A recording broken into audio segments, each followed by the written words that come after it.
Hello, everyone. It's George from Ireland. So, welcome back to my channel. Today, I'm remarking on the fact that it's a centenary of the death of Vladimir Ilyich Lenin. And in case you don't know who he was, he's the man who led the Russian Revolution, established the Soviet Union. And for many people, he was the father of communism. And I know some of you are going to tut tut and say, no, it was Dr. Karl Marx.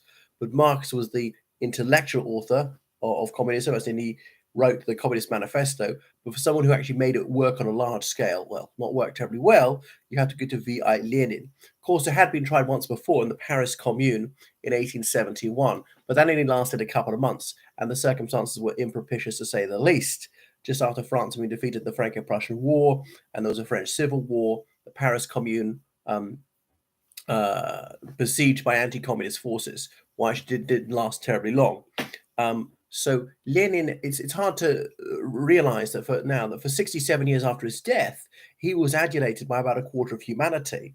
So about a quarter of the world was run on principles that he had adumbrated and he had tried to make work in practice.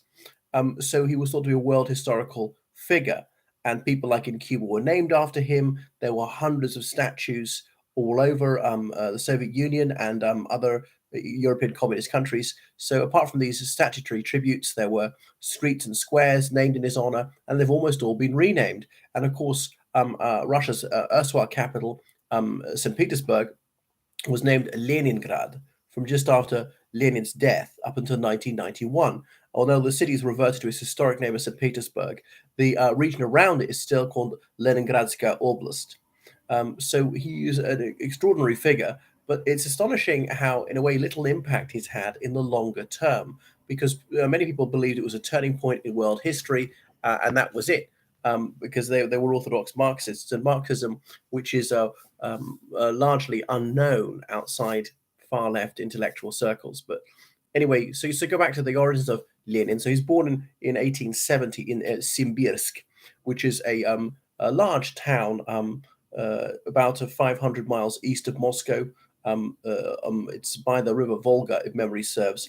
And his father was a school inspector, having formerly been a physics teacher. His grandfather being a serf. Remember, till 1861, most Russians were in semi-slavery. So Russia was the last European country to abolish serfdom. And his ethnic origins are very mixed. He's partly Kalmuk, Jewish, Swedish, I think German, as well as indigenous Russian. Probably less than half indigenous Russian. He's brought up a member of the Orthodox Church, and he had his other elder brother Alexander, whom he really adulated. But when he was 17, that's when his father died. And then his elder brother, who was an undergraduate at St. Petersburg, was plotting to overthrow and kill the Tsar. But that didn't work for him because the plot to assassinate Alexander II was discovered, and he was sentenced to death. He was offered his life, but his elder brother contumaciously refused. He'd rather lay down his life for the revolution rather than plead, and no, he was not going to supplicate for mercy. So therefore, he was given a short drop on a long rope, and that was the end of him. So he said that made Vladimir Ilyich become an atheist at that point. And people said, "You're kicking against a wall." He said, "Yes, but it's a rotten wall. It easily fall down." So he was studying law at the University of Kazan, and there's still a little bust of him outside the building. I know because I saw it several years ago. And then he was rusticated for some sort of demonstration, but it's unclear what it was. It might be something really petty, just walking around the corridors after bedtime or something. And so he had to study as an extramural student, but he passed with flying colours. So having qualified as a lawyer, then he practiced that. But it was not a profession which is held in actually very high regard in Russia, even to this day. And yeah, he was he had at least one other brother became an army doctor, and he had at least two sisters. So there were more siblings who died in infancy, that being not uncommon even for a bourgeois family. But his father had been given the title civil councillor, which actually made him a minor member of the aristocracy. At one point, Lenin even wrote a letter asking for readmission to university, in which he styled himself the hereditary nobleman of Vladimir Ilyich Ulyanov. So it's only much later he adopted the handle Lenin. But so he was involved in the Russian Social Democratic and Labour Party, later to become the Communist Party. And for revolutionary activities, he's later banished to Siberia. But of course, that was a far harsher penalty these days than he might realize, because there was no Skype, no WhatsApp, and keeping in touch with friends was only by letters, which were going to take months to get there, which of course could be censored or intercepted. And it was gelid in winter and so on. So being sent to a very far off place was extremely dull, where you had no family or friends, was a punishment one really did not wish to suffer. And so he was there beside the river Lena. There were some gold mines there, and there were some demonstrations and strikes by gold workers. Dozens of them were shot dead shortly before the First World War. But anyway, later, he was permitted to go abroad. He came to London. He lived in other places abroad, and he actually spoke English. I didn't realize this till I saw a video of Bertrand Russell. And Bertrand Russell's one of the only Anglophones to ever met him when he was communist leader. And Bertrand Russell, the celebrated British far left philosopher, said, "I thought this conversation we conducted in German, but no, we actually spoke English." And he spoke more than passable English after a few years in the United Kingdom. He'd been to Belgium, France, Germany, so German was the language he spoke best, foreign tongue, and he spoke French as well, but said he was unable to lecture in it. Anyway, so he decided to settle in Zurich, Switzerland. He was there at the same time as Sigmund Freud and later on James Joyce. And it was such a small place in those days. Zurich would have had about 100,000 people. Inevitably, they must have passed each other in the street. Did they have any interactions? Well, we don't know if they did. And there he was hoping the revolution would come. He didn't even bother to return for the 1905 revolution to Russia, and that failed. But most people thought it was going to succeed.